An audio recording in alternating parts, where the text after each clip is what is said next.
By informing yourself on the negative effects of sugar, you will be able to make better decisions about what you eat. There are many ways to make sure you're not consuming too much sugar. Before you eat something, you should check the nutrition facts to see the sugar content of it. You should also check the amount of carbohydrates that it has, because essentially carbs turn into sugar in your bloodstream. When you do eat carbohydrates, it is a good idea to consume them with some sort of vegetable. Doing this reduces the insulin response from the pancreas. For example, say you're having dinner with your boyfriend or girlfriend and you have a bunch of bread for an appetizer. It would probably be a good idea to consume some kind of protein such as chicken or steak along with a vegetable such as broccoli, asparagus, or green beans as your meal. The fiber in vegetables also helps to offset the carbohydrates. When eating carbohydrates or sugar, you should consume them 30 minutes before exercising to fuel your body and burn the carbs before they are translated into fat in your body. If you look at this diagram, you can see that any carbs that you eat, such as sugar, white bread, or any kind of whole grain wheat, turns into glucose or sugar, and all the carbs are broken down into this. This is known as blood sugar. Then the glucose in the bloodstream spreads out to everything in your body, such as your brain and your muscles.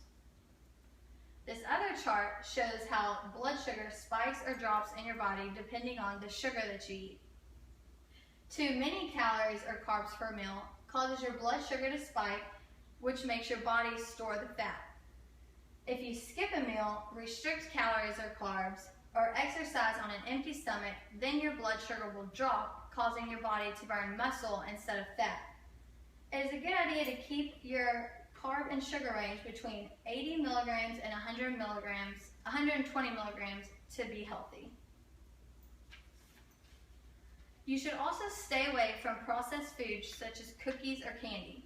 One large batch of cookies has up to 3 cups of sugar, and one bag of Skittles contains 28 grams of sugar. When you're consuming sugar, it is a good idea to engage in light to moderate exercise. This will help to burn the sugar quickly before it will turn into fat in your body. We can do something about sugar intake on a national and a personal level. On a national level, we need to decrease our soda consumption and increase our awareness of diabetes. Kelly Brownwell, a director at Yale University, recommends regulation of marketing aimed at children because their health and well-being are essential to the future vitality of the country. She also suggests that milk and fruit be the first option for fast food meals instead of fries and a Coke. These are a few incentives for people to be more healthy by eating less sugar. On a personal level, we can commit our lives to be more healthy by eating less sugar and preventing diabetes, such as type 2 diabetes. Dr. Robert Owens suggests that you should not have dessert or a can of soda more than a couple of times a week. Also, the World Health Organization suggests that up to 10% of calories come from sugar alone, but you should still stick to the healthy sugars like those that are in fruit. Reducing sugar intake doesn't only lower your chances of diabetes, it makes you feel better too. Now that you've heard the problem and the solution, try visualizing this.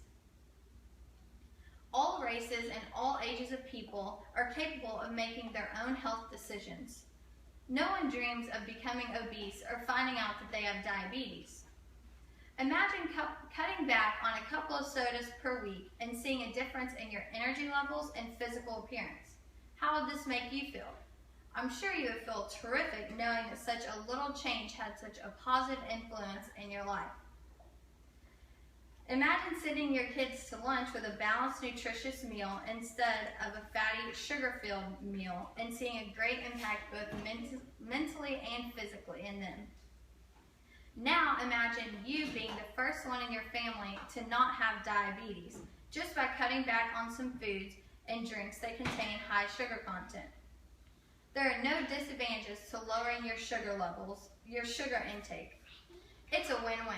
It doesn't cost you anything and you don't lose anything by doing it.